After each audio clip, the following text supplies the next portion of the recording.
Hey foodies, welcome to Cooking Shooking. In this video, we are going to make a recipe of misal pav. This is an absolutely sensational recipe. You guys have been requesting me for this recipe since many years. Today we are going to make it. This is going to be in the style of mine. We are going to make the masala at home as well.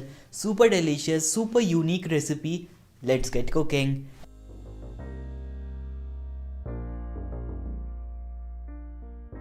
Let's begin the recipe, guys. First we are going to use the sprouted moat beans. Here I have 2 cups of the sprouted moat beans. I prepared it 3 days ago and this is what they grew into. This is looking fine and I'm just showing you that it is 2 cups. I'm going to add it to a pressure cooker right now. Today we are going to do the jhanjat in this recipe. For that, here I have a pressure cooker. In this I am adding the moat beans. Along with this, I am going to add salt as per taste, a little bit of turmeric powder and then 3 times the water. Basically here I am using 6 cups of water. From what I understand, this water is going to be the key ingredient for the rasa that we are going to make later for the misal. So quickly I am going to cover this lid and then we are going to heat it up in high flame for just 1 whistle. We're just cooking the moat beans in the water so that we can get the flavor out of that moat beans. Just keep it for 1 whistle. Once you see that 1 whistle, turn off the flame, keep it aside so that it can cool down naturally. While that is cooling down for about 10 minutes, we are going to make the masala at home. As I said, we are doing the jhanjat here. So here I have a pan. In this I am going to add 2 tablespoons of coriander seeds, 1 tablespoon of sesame seeds, 2 star anise, these are very small ones, half a tablespoon of peppercorns.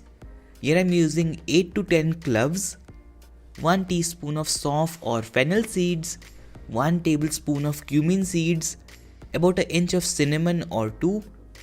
We are also going to add a little bit of dagad phool or stone flower.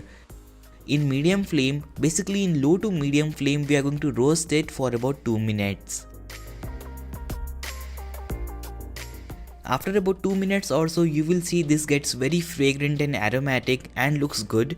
Now we are going to add the desiccated coconut into this. If you have fresh coconut, please do use that.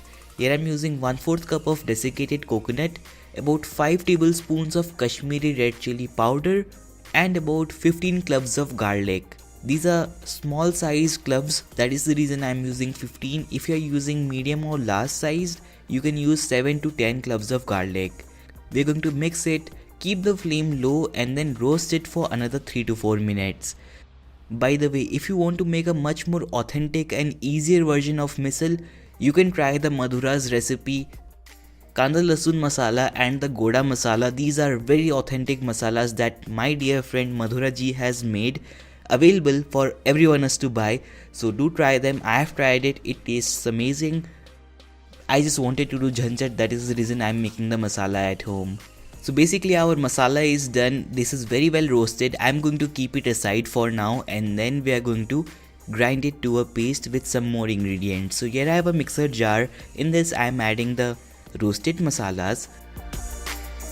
Along with that we are going to add 1/4 cup of fresh coriander leaves, a little bit of water, some salt and then we are going to grind it to a paste. If required, you can add some more water. You can see the texture is like medium, not very coarse, not very smooth. This is done. Now we are going to open the pressure cooker and then we are going to drain the moat beans that we had cooked. You will notice the water gets really flavorful and it gets all that flavor. So basically the moat beans on top that you are seeing right now is going to be the usal, basically the bhaji for the misal, and bottom down there is the liquid of the moat beans which will be our rasa. Rasa is basically a gravy. The flavored water that you are seeing right now has got all the nutrients and all the flavor of the moat beans, which is really important. So let's make the usal first. For that we are going to heat a pan and then we are going to add some oil. Usal, as I said earlier, is the bhaji or the sabji of this. In this hot oil we are going to add some mustard seeds, a little bit of jeera and then I am also going to add 2 sprigs of curry leaves. These are baby curry leaves, guys, that is the reason so much that I am adding. Next we are going to add some onions to it, not some, basically 2 medium sized onions which are finely chopped. You can also grate the onions and then add it. We are going to cook the onions for a little while. You can add some salt and then cook it for about 2 to 3 minutes. After that, we are going to add some ginger garlic paste to it. Here I am using about 1 tablespoon of ginger garlic paste. Cook it for another minute or so that we can get rid of the raw flavor. After that, we are going to add 1/3 of the ground masala paste that we had made. Basically the roasted masala that we made now, we are going to add 1/3 of that. Along with that, I'm also adding 1 chopped tomato. Adding tomato is optional. Some people add it, some people don't add it. Some people also add tamarind, which is a thing some people like, some people don't like. We are going to roast this together for about 2 to 3 minutes. Everything is well cooked, guys. We just want to cook a little bit of the tomatoes. The masala is really well cooked as well. Now we are going to add the moth beans that we had cooked. So just add it in. Be careful. We don't want to mash the moth beans. We want that bite in that. I'm also adding a little bit of coriander leaves which are finely chopped. Keep the flame medium to low and then start mixing it. You can turn off the flame. We don't want to overcook the moth beans. This is done. The usul is ready. Now we are going to make the rasa for this. Rasa is basically the gravy. The base is going to be the same, just that we are going to make a gravy right now. So here I've heated up a large kadhai. In this I'm adding lots of oil. We are going to make the cut and the rasa together. Cut is basically the oil with which the misal is garnished with. So we are going to make both of them together. Here I have heated 4 tablespoons of oil. I know that's lots of oil, but usually there is much more oil added to misal. Once the oil is hot, we are going to add the mustard seeds and the cumin seeds. Along with that, a little bit of the curry leaves. Next ingredient, you might have guessed it, it's onions. Here I am using 1 large onion which is finely chopped. I like the bite of the onion in this. If you don't like it, you can grate it or make a paste out of it and then add it.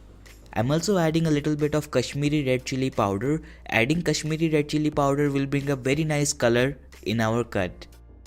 We are going to cook this really well. The flame is very high. As you can see, the onion is literally frying in the oil. I'm cooking it for about a minute or so. After that, I'm going to add the ginger garlic paste. About half a teaspoon to 1 teaspoon should be fine. Along with that, I'm also adding a little bit of chopped coriander leaves and then a little bit of the remaining chopped tomato. Basically, this is like half a tomato which is chopped. I'm just giving it a stir because the flame is very high. Then we are going to add the masala paste that we had made earlier. This masala paste has got everything that is required to make the misal. Just mix it really well and then cook it for about 3 to 4 minutes. That looks amazing, isn't it? We are going to add the salt as per taste. Along with that, we are also going to add a little bit of jaggery or gur. Gur is generally added to balance out the spiciness of this. By the way, the misal that I am making right now is not very spicy compared to what is usually made in Maharashtra. This looks great. Now we are going to add the matki water. Basically the water that we had saved from the moth beans. We are going to add that in. Give it a stir. We are going to cover it and then we are going to boil it for about 10 minutes. That's right, we want to boil this for about 8 to 10 minutes, after which our cut and the rasa will be ready. You can stir the rasa and cut if you like it. Basically, here it is. After about 10 minutes or so, our rasa is basically ready. You can see it looks amazing. There is a good amount of cut that is on top, which will settle down even further. But basically what I will do is I will take this cut out into a bowl. By doing this, we will have a handy bowl of this garnish ready to serve. Some people also make the cut all together separately. They just add some masalas into oil, heat it up and then the cut is ready. But then the recipe gets very difficult. That is the reason we are making the cut and the rasa together. Here you can see the cut is ready and the rasa is ready as well. We made the matki earlier. Now everything is ready. Let's assemble it. Here I have the rasa. Here I have some farsan. Farsan is basically a key ingredient of the misal. This is generally a low spice farsan which is required to make misal. Here is our usul. Usul is basically the sabji or the matki. I have some finely chopped onions, some nylon save to garnish. Along with that, here I have the finely chopped coriander and the cut that we had separated. So everything is ready. Now we are going to begin assembling. We will also need some pav. So I did not get the ladi pav, so here I am using the regular pav that we get in Hyderabad. Now let's assemble it. We are going to take a wide and a deep bowl. In this we are going to add the usal at first. Usal, a little bit of it, about 3 to 4 tablespoons should be fine for this serving. I'm going to top that up with some chopped onions. Then we are going to add the rasa. Some people also add some potatoes into the usal and right here as well. You can also add some poha into this, which would be really nice, but please don't add the farsan right now. It will get very soggy, which won't taste very nice. Basically the next step is to just top it with some rasa, which is the gravy that we had made.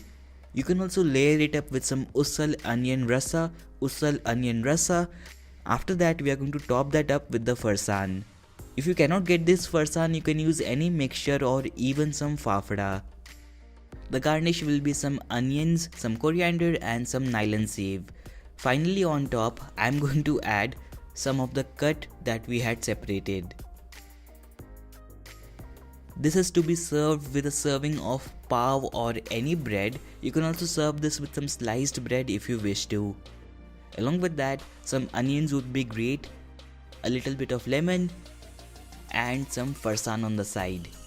The plate is ready to dig in. Now doesn't that look amazing? Once you taste it, you will understand why this got the world's best vegetarian dish. My recipe isn't the best, but it surely does come close, so do try it. Our misal pav is done and finished. It was super delicious, but I'm still craving for some more of the rasa and farsan. It is a great combination, guys. You're going to love this one. Do try it. This was my take on the misal pav. You can definitely try the more authentic version by using the Madhura's recipe masala. So thank you so much for watching. Madhura ji has been doing a great job by making this masala available for some authentic Maharashtrian cuisine. I wish the best for her. Thank you so much for watching this video. Do buy it on Amazon if you liked it. Give it a like. If you disliked it, dislike this video. That will give me feedback whether you like my videos or not. See you soon with one more delicious recipe. Bye bye.